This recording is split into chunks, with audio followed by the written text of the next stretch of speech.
சர்வதேச முதலீட்டாளர்கள் மாநாட்டால் எந்த பயனும் இல்லை என தேமுதிக தலைவர் விஜயகாந்த் கருத்து தெரிவித்துள்ளார். சென்னை விமான நிலையத்தில் செய்தியாளர்களிடம் பேசிய அவர், முதலீட்டாளர்கள் மாநாடு காரணமாகவே சென்னை முழுவதும் அலங்காரம் செய்யப்பட்டுள்ளதாக தெரிவித்துள்ளார். மாநாடு முடிந்த பின் சென்னை மீண்டும் மோசமான நிலைக்கு மாறிவிடும் என்று கூறியுள்ளார்.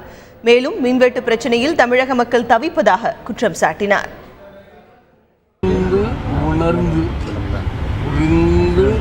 உணர்ந்து ஒப்பந்தம் தான், அதனால புரிஞ்சுக்கணும். புரிந்து உணர்ந்து ஒப்பந்தம் தானே, காசு காமிச்சது தானே சார்.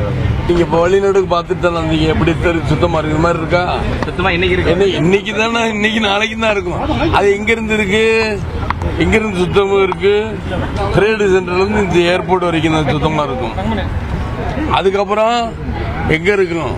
இந்த பாருங்க, இந்த பிரிட்ஜில் கூட நோட்டீஸ் விடக்கூடாது கிழிச்சிக்கிட்டு இருக்காங்களா? ரொம்ப தான் பார்த்துட்டு தான் வரேன்.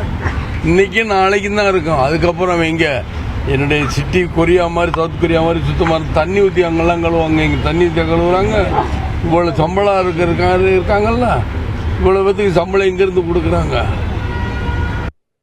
கூட்டணி குறித்த செய்தியாளர்களின் கேள்விக்கு பதிலளித்த விஜயகாந்த், கூட்டணி குறித்து பேச இது சரியான நேரம் கிடையாது என்றும் அதற்கு இன்னும் காலம் இருப்பதாகவும் தெரிவித்தார். ஜெயலலிதாவை பாராட்டி பேசுவதன் காரணமாகவே தான் சட்டப்பேரவைக்கு செல்வதில்லை என்றும் விளக்கமளித்தார்.